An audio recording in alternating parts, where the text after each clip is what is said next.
Hello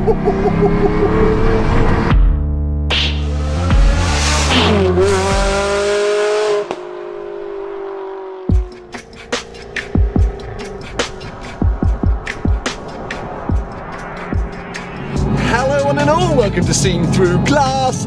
Today I'm off to the UK's, Europe's, maybe even the world's best car show. It's Goodwood Festival of Speed. I've been attending the festival since 2005, maybe even 2004, and every year it gets bigger and crazier. This year I'm attending with Pirelli, who are unveiling I think 3 new tyres at the show, which is relevant to me because, well, all of my cars have Pirelli tyres on. The Ferrari 360, my 911 GT3, the family BMW X3, and this Jaguar F-Type R. And actually, speaking of the Jag, this might be the last time you see this car on the channel. I mentioned it earlier in the year and I've mentioned it a few times since. With the arrival of my daughter, I need to change things up in my garage. And whilst I think the F-Type is probably my best all-rounder, it's a 2-seater, which makes it fairly impractical when it comes to having a baby. And let's not forget, I've had an F-Type on and off for the last 8 years or so, so as much as I think I might regret the decision, and I'll definitely get another F-Type at some point in my life, I'm at peace for now with letting this thing go and replacing it with something a bit more practical. And actually I figured out what I'm replacing it with, which we'll get into later in the video. For now, let's put our head down and crack on to Goodwood.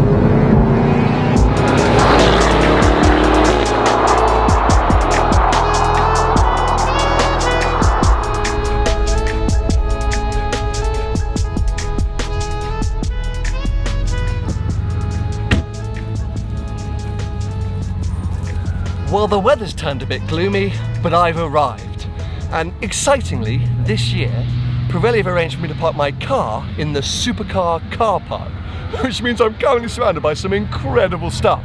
I was actually a bit nervous arriving that my car would look a bit out of place. I'm one of the world's biggest F-Type fans, but even I would admit it's not really a supercar. But it's fine, there's like a huge variety here. There's a off-road Cayenne in front of me, a C300 Mercedes Estate, a Carrera T, which makes my hoodie quite appropriate. But yeah, also an F12 TDF and a Ford GT. I reckon let's have a quick look around this place before we head into the actual event. Because yeah, this isn't the event, this is just a car park. Goodwood is insane.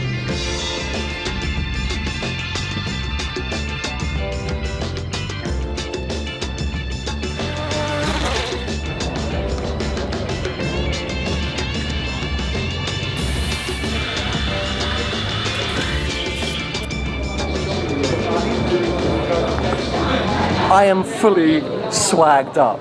I now have a Pirelli raincoat to match my hat, but that is because the rain is now coming down fairly heavily outside, and I'm the idiot who came to Festival of Speed knowing it was going to rain without a raincoat. So I've very kindly been lent this, which I think I'm going to keep because I actually quite like it. Anyway, one of the big advantages for me working with Pirelli at Festival of Speed, the best coffee in town. Coffee at Festival of Speed tends to be atrocious, but they're not messing around here, and in a slightly un-Italian but very forward-thinking way, oatmeal, which is right up my street, so spot on, exactly what I needed. Anyway, whilst it's raining so hard and I seek cover here at the stand, I can show you the 3 new tyres that Pirelli have actually unveiled here this weekend. One of which I'm actually going to be experiencing later today when I go for a run up the hill in the brand new Pagani Utopia, the hypercar, the 3rd ever Pagani model. I'm going to be one of the first people to experience it from the passenger seat when I run up the hill with some brand new Pirelli rubber. It's going to be quite mad because it's raining and the tyres that has are very, very hypercar focused. Anyway, we'll get into it in a second. Let me just enjoy my coffee and then I'll show you the tyres and explain why I'm well, actually I think it's going to be a very sideways experience, which is good. That's a positive. So yes, there are 3 new tyres that have been unveiled by Pirelli here at Festival of Speed, all part of the P Zero family. First up, we have the P Zero E, which as the name suggests is aimed at the EV market. It's made with more than 55% recycled or natural materials and has new anti-puncture technology. It's a tyre that is all about sustainability. Moving more towards things that are a little bit more up my street, we have the new P Zero R, which is something I might put on my GT3, for example. It's a road tyre for everyday use, but is 100% aimed at sports cars. Then finally, we have the top-of-the-line new Trofeo RS. This is a semi-slick tyre aimed at hypercars, or at least super performance-focused models like the Pagani Utopia I was about to experience.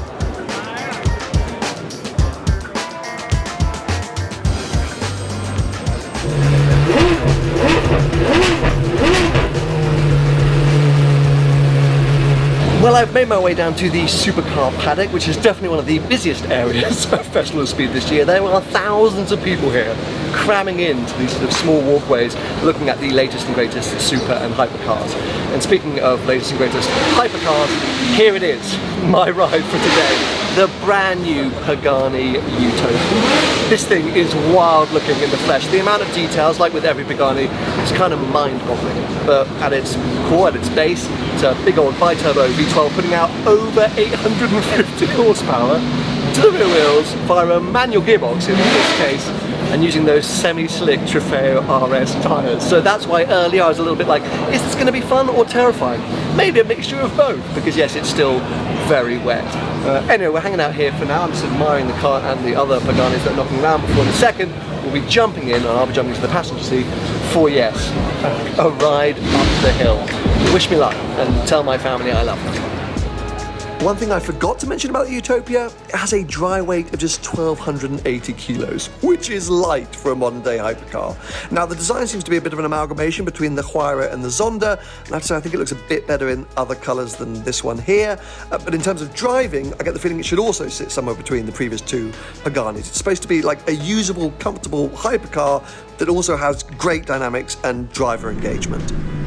Well, here we go. I am now inside the Utopia and we are making our way onto the hill climb. Look at all the other cars that are lined up, various Bentleys here. Oh, an F-Type. Come on, that's the F-Type 75 edition. Absolute hero, repping the F-Types on the start line. A whole load of Koenigsegg's, there's a Maserati. We are following the Gordon Murray T50, which actually does sound good. I haven't said lots of nice things about that car on the podcast, but just sound-wise it's pretty good. But speaking of sounding good, this car also sounds very good. Oh, right on cue. The driver gives it some revs. I think it sounds different. Huayra had a very iconic sound. Zonda, we all know, has a super iconic sound. This is meaty inside and also quite symphonic outside. So I'm definitely starting to enjoy a lot of these interior details. Here is the manual gear lever. It's a dogleg first, so 7-speed gearbox, but yeah, dogleg first, which hopefully, again, driver won't forget, because that can be confusing. Beautiful details here on the air conditioning controls, up here with all the temperatures, and then look at these air conditioning vents. Lovely scripture here, Utopia stitched into the side. I mean, just like with every Pagani, the details, as I mentioned, are amazing. But apparently, dynamically, this thing is very different to its predecessors too, which we may find out. I mean, the rain has lessened slightly, but apparently there's a lot of rubber on the road making it very greasy, and so yeah, it will be a tentative ride up the hill, but at least for me a chance to experience this absolutely wild thing. Just getting some heat in the tyres, very important to do. I believe that the Utopia is maybe the first car to be running the Trofeo RS tyres. It's specially homologated for this car. It's got a beautiful little HP Horatio Pagani emblem on the tyre itself. So, you know, this is a true discovery moment for all of us, because have you driven this tyre in the wet before? No. So yeah, wish us luck. Oh, wish us luck. Did you hear that? Just at the top end of the revs, it starts to get really singy. Anyway, we're all tagged up. Like, okay, the T50 just tried to pull away from the line and stay there for about 5 minutes, just spinning its wheels. Okay, I'm going to stop talking now and everyone enjoy the run up the hill in the Utopia.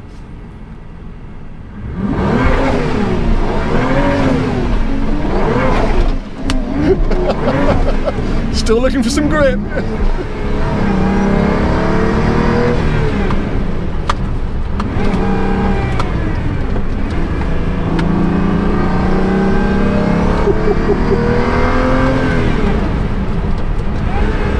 Feeling it out there. Yeah. You'll find some grip out there somewhere. Ooh. I can just feel and sense the power, but I can also feel that we are floating ever so slightly above the tarmac. Oh, wow.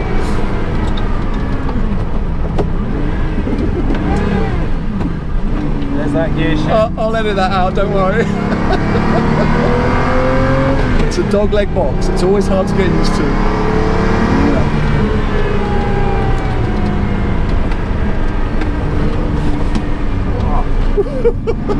It is ice out here.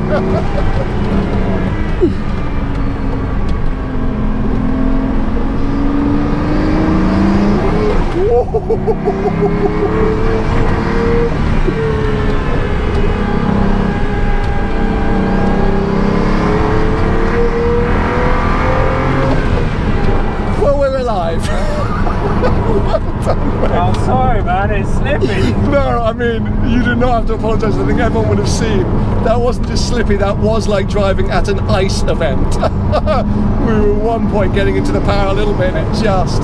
But a few things that I would just point out very quickly. I think the ride in this car is lovely. I mean, I know we're on a sort of purpose-built hill climb, but that was lovely and smooth. I was very comfortable in this car, which I have to say is a great thing. But yeah, I can just imagine on a dry day, in your moment, getting this thing up to speed and getting those tyres hot, and then with that gearbox, this is going to be a very engaging car to drive.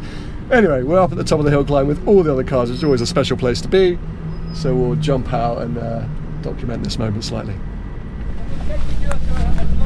Back in the cars, back in the cars. Back in the car straight away? Yeah. I was just getting out to talk to camera. Sorry, I've rudely interrupted your video. No, you haven't. You're in my video, which is great. How was your run up the hill? I had a good run. I am jealous though, because I wanted to experience Utopia, and you have experienced Utopia, and that's been amazing. It was very amazing. Yeah. You are the first person who's been as a passenger in Utopia. Look at that. I've beaten Shmee to an exclusive hypercar review. Well, I will say it is very enjoyable. It is very enjoyable. It's very enjoyable. Sounds revs fast. Oh my god, revs Sounds fast. glorious. I mean, we had no grip because the semi slicks, but that's okay. We still went fast and did things, so I had a brilliant time. There's a massive amount of torque. It's the torque that causes that. That's exactly it. Manual gearbox and that much torque. It's the manual gearbox, and it seems to. I think it must be short gear ratios because it felt like constantly next. Yeah, I can imagine. I've not been in it to experience it. No, I have. So I'm speaking with everyone who's watching this video has seen what it's like. I'm guessing at this moment. But, I'm sure it will be super enjoy. nice. I'm going to bail out this way. Yeah, they're shouting at us to get back in the cars, but still, what an absolutely unbelievable view. So I guess we jump back in and head back down. Well, what an awesome experience that was. Huge thanks to Pagani and Pirelli. Obviously not the ideal conditions to test out the new Trofeo RS, but I wasn't driving, and who cares? It was still a ton of fun, and I'm sure in the future I'll be able to check out the Trofeo RS, the new P Zero R, etc, etc. So today's just about enjoying ourselves, really. And on that note, it's not stopped raining, but it's raining less. So I feel like I kind of want to cover some ground now and get around and see what's going on, because from the limited ground I have covered, it feels like there are so many new and exciting cars on show here at Goodwood this year. Saw a very good ice cream stand earlier, so we'll probably check that out as well.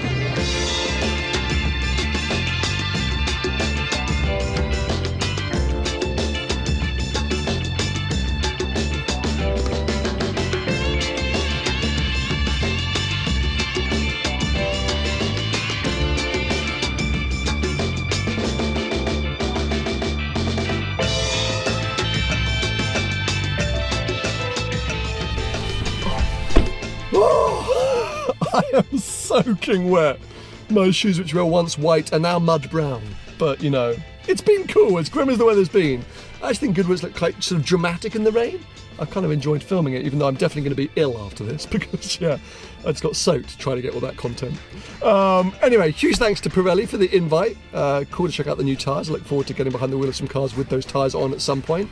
Huge thanks to Pagani for the opportunity to ride up the hill in the Utopia. I know at the start of the video I said I would touch on what's replacing the F-Type. That's going to have to wait for another video. So subscribe now, turn on notifications so you don't miss out on that. If you want to hear more of my thoughts on Goodwood and the cars that have been unveiled, things like that, make sure to check out the next episode of Behind the Glass, my podcast, which I do with Tony from Goodwood Car Sales. That'll be going live, well, very soon. So search Behind the Glass on YouTube or most podcast players. I think for now, I'm going to wrap things up, get the heated seats on, and head home. So yes, give this video a thumbs up if you enjoyed it. Stay subscribed for plenty more videos to come.